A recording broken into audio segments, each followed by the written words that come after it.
Hey, I'm Laura with Kansas City Mom Collective, and today I'm with Dr. Shawn Sood at Overland Park Regional Medical Center, part of HCA Midwest Health. With the growing rise in popularity of e-scooters, I wanted to sit down just as a mom and chat with Dr. Sood about some practical tips for families that are trying to decide whether they allow their children to ride e-scooters or how they can protect them if they choose to ride, all those things that we need to know. I know my 14-year-old had been begging for one. We went ahead and let him, but I do make him, wear a helmet and all the things, but I want to hear from a doctor. Sure. Tell me what the safest, way, what should parents be considering when they're making this decision? Sure.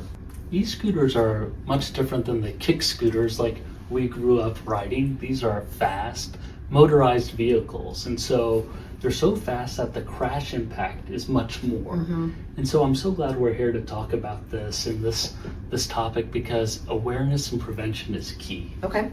And so what are some common injuries children can experience? The most important injury to be mindful for is a head injury. And so a child's having a great afternoon outside and a fun summer day, and all of a sudden they end up in our ER or in our pediatric unit here. So a helmet is key. We see a lot of concussions. The helmet is non-negotiable. Okay. If your child is on the e-scooter, needs a helmet. Another injury you'll see is anytime a child falls from an e-scooter, they'll brace themselves with their hands. And so we'll see a lot of collarbone and wrist fractures as well. And then the third type of injury we see is abrasions. And so if they fall on the street or asphalt, they'll get a skin abrasion or a laceration that needs repair. Okay. Is there any certain age when children should simply just not ride? Sure. I think looking at the manufacturer is really important, and making sure that the e-scooter is equipped for that age range based on the manufacturer and guidelines.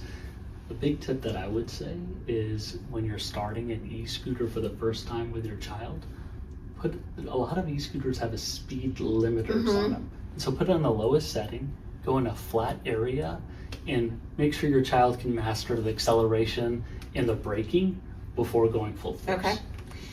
What about safest places for children to ride? I know you said flat. Sure. I always tell my child to stay out of the street. Sure. I mean, is the sidewalk safer?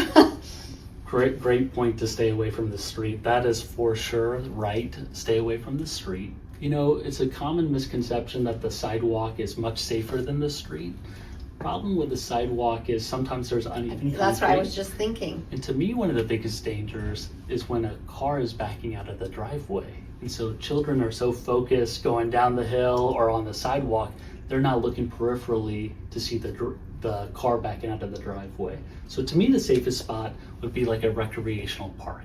Okay. And so a recreational park, there's no motor vehicles and a lot of dedicated trails and space for that e-scooter. Okay.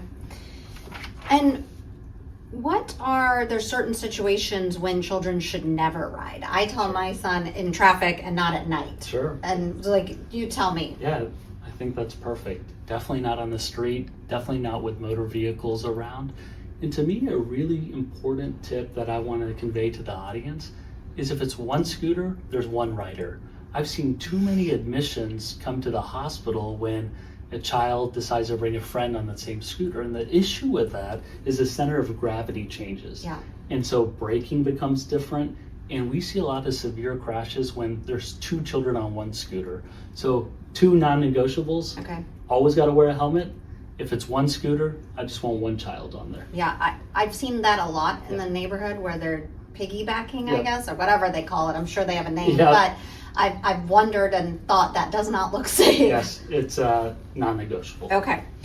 What warning signs after a fall should prompt parents to seek medical attention? Sure. So to me, if you have a child with mood changes, vomiting is a big one, and you're worried about a head injury. And so if a child's feeling dizzy, irritable, and the big key sign is vomiting, seek medical attention. Children can also get handlebar injuries. You got the scooter with a handlebar, and so if they ever brace and hit their abdomen with that handlebar, you may not see an overt injury, but they have internal organ injury. Okay. And so if they're complaining of severe stomach pain, or if the pain's getting worse in the hours or days ahead, they should seek medical attention. But the big take home for me, vomiting, mood changes, and abdominal injuries. Okay. If you could leave parents and our audience Sure. with 3 takeaways, Yes. what would you want them to know? I think you're a great role model for your child. You as a parent, caregiver, grandmother are a really important role model for your child. And so if you wear a helmet, if you're hydrating, if you're not going on the street, if you're only the only one on the scooter and don't have someone behind you, children tend to mimic their caregivers. And so be a good role model, number 1. Always wear a helmet, number 2. And then number 3, in the summertime, be sure you hydrate and follow any traffic and safety rules in the area you're riding. Okay.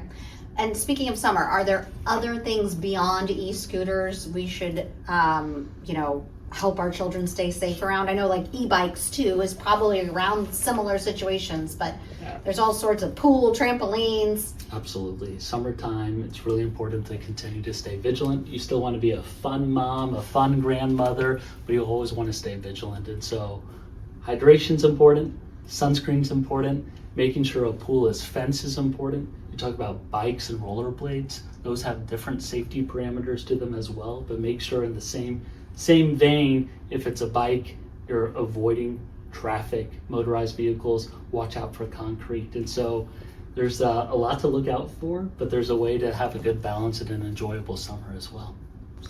Thank you so much for sharing all of your expertise, helping Kansas City kids stay safe this summer while still having an active, fun time. Absolutely. Thanks for having me. Yes. If an emergency does arise, HCA Midwest Health is here for you. With 11 emergency rooms across the Kansas City area, hospitals and freestanding ERs provide 24/7 emergency care for children and adults throughout Kansas City and its surrounding communities. To find the emergency room nearest you, visit hcamidwest.com/ER.